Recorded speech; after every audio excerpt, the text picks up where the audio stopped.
And you know what else? The fact that during that period, the black entertainers, Jackie Robinson, for example, when we invited Jackie to come up to the hotel, and he told me this subsequently, he and Rachel really and truly were hesitant about coming. They weren't concerned that the family, our family, would welcome them, but they were concerned about the way the guests would feel.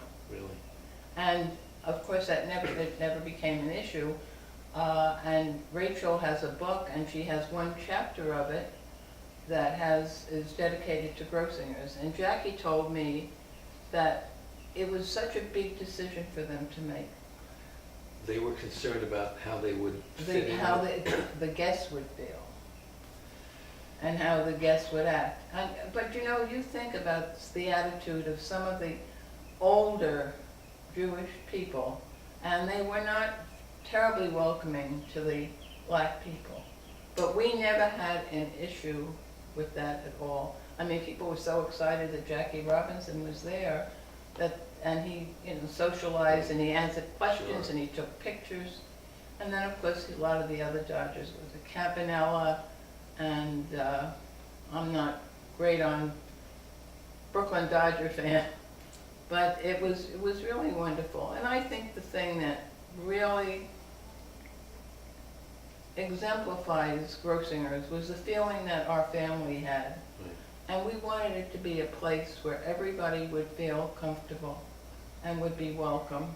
It didn't matter what your race was, what your color was, what your profession was. As long as you behaved properly, it was your home away from home, to be very trite. Yes, it does. It speaks to the personality of the hotel. That sort of integration took place at the staff level.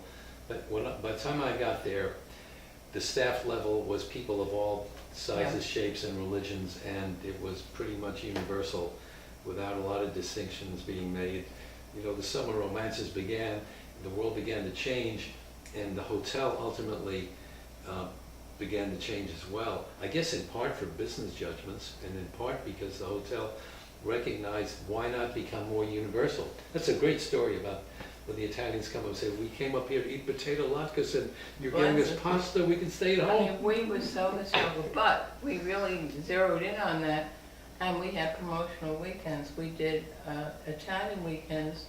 I think we had 8 or 9 of them. We worked with the Italian Travel Bureau, with Alitalia Airlines, Patoya Hotels, some of the Italian vendors, and the travel office would send up gondolas and all these gorgeous things, costumes, and we would transform the lobby. It looked like you were checking into an Italian hotel with the people dressed in the costumes. Yeah. Interesting to note also that if you look at the immigration patterns, the great waves of immigration in the United States were the Irish with the potato famine in the middle of the 19th century, Jews, Italians, maybe Poles in the end of the 19th century, 1890s, 1900, 1910. By the time Grossingers was at its apex, Jews had become well enough established so that many could go to the Catskills in the summer and they could afford $9 a week. Yeah. But to go to Grossingers, you needed more than $9 a week, and maybe needed $18 a week to start. And ultimately, it was descriptive of the difference between more affluent Jews who would go to places like Grossingers and less affluent who still could go to the mountains. They went to a smaller and to flourish. hotel, or they went to a bungalow colony, or even to a couple lane. Yeah.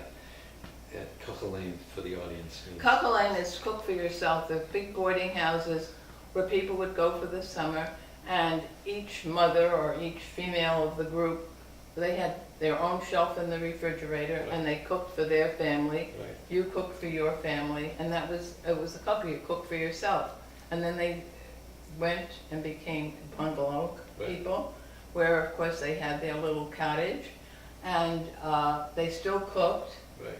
but they had entertainment, and that progressed to hotels. That's great. We could never afford to go to Grossinger's Hotel. My family, there's no way they could ever afford that.